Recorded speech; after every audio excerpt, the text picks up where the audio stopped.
एक बार की बात है, एक गुरु और उसका चेला भ्रमण करते हुए रास्ते में जा रहे थे। गुरुजी बहुत ज़्यादा ज्ञानी और बहुत ही ज़्यादा बुद्धिमान थे। उन्हें इतना ज्ञान था कि वो जिस समय अपनी तपस्या में लीन रहते थे तो कुछ भविष्य की बातों को भी वो जान सकते थे। एक बार गुरुजी तपस्या पर बैठे और बहुत अच्छी तरीके से उन्होंने ध्यान लगाया तो उन्होंने अपने चेला के बारे में कुछ जानकारी हासिल करने की सोची। तो गुरुजी को जब बहुत देर हो गई तपस्या पर बैठे हुए, तो जब तपस्या के बाद उन्होंने आंखें खोली तो उनको अपने चेला के बारे में पता चला कि मेरा चेला आज से 8 दिन के बाद में मर जाएगा, उसकी मृत्यु हो जाएगी। तो गुरुजी इस बात को सोचकर बड़े दुखी थे। गुरुजी ने सोचा क्यों ना चेला को इसके घर भेज दिया जाए, तो अपने परिवार वालों से 1 हफ्ते मिल लेगा। तो गुरुजी ने अपने चेला से बोला कि चेला, तुम अपने घर चले जाओ और 8 दिन के बाद वापस आ जाना। तो चेला इस बात को सुनकर बड़े अचंभे में था कि गुरुजी ने आज मुझको घर जाने की आज्ञा दे दी। तो उसने पूछा, क्या वाकई गुरुजी मैं घर चला जाऊं? तो इस बात को सुनकर गुरुजी ने कहा कि हाँ, ये मेरी आज्ञा है, तू घर चला जा और 8 दिन के बाद में वापस आ जाना। चेला चल दिया और रास्ते में एक नदी पड़ती है। उस नदी के सहारे सहारे वो जा रहा था तो वो क्या देखता है कि नदी के किनारे पर बहुत सारी चींटियाँ थीं और चींटियों का बिल था।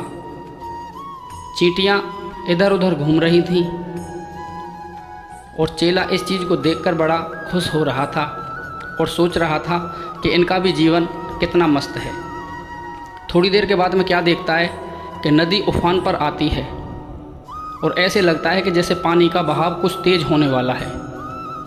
तो चेला ने क्या किया, बहुत सारी मिट्टी एक अपने गमछे में भरकर लाया और चींटियों के बिल के आसपास उसने बहुत एक ऊंचा सा एक टीला बना दिया और उस टीले में से छोटा सा एक पानी को निकल जाने के लिए रास्ता बना दिया, ताकि अगर पानी भर जाए तो वो रास्ता पानी को बाहर निकाल दे। थोड़ी देर के बाद पानी का बहाव तेज हो गया और पानी चींटियों के बिल की तरफ आने लगा। तो जो उसने मिट्टी लगाई थी चेला ने, उसकी वजह से ज़्यादा पानी का बहाव चींटियों के बिल की तरफ नहीं गया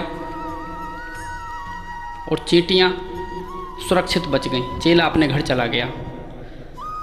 चेला को करीब 5-6 दिन हो गए। उधर गुरुजी भी बड़े चिंता में थे कि अब 1 दिन और बचा है, मेरा चेला मर जाएगा। लेकिन चेला को जैसे ही 8 दिन हुए, चेला को तुरंत याद आई कि गुरुजी ने मुझे केवल 8 दिन के लिए बोला था, तो मुझे वापस जाना पड़ेगा।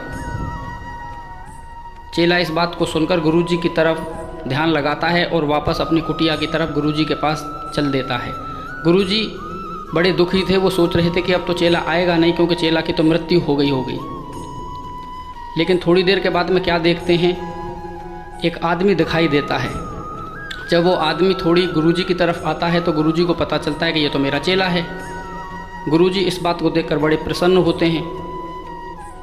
जब चेला उनके पास में आ जाता है तो गुरुजी पूछते हैं कि चेला, तू जब यहाँ से गया था और घर जाने तक इन 8 दिनों में जो भी तूने किया है वो मुझे विस्तार से बता। तो चेला ने अपने गुरुजी से बोला कि गुरुजी, सबसे पहली घटना तो ये घटी थी, जो उसने चींटियों के साथ में किया था वो सारी बात गुरुजी को विस्तार से बताई। तो गुरुजी इस बात को सुनकर ये समझ गए कि चेला ने एक बहुत ही अच्छा और धर्म का काम किया है। लाखों चींटियों की जान बचाई है, उसी के बदले में चेला की जान बच गई।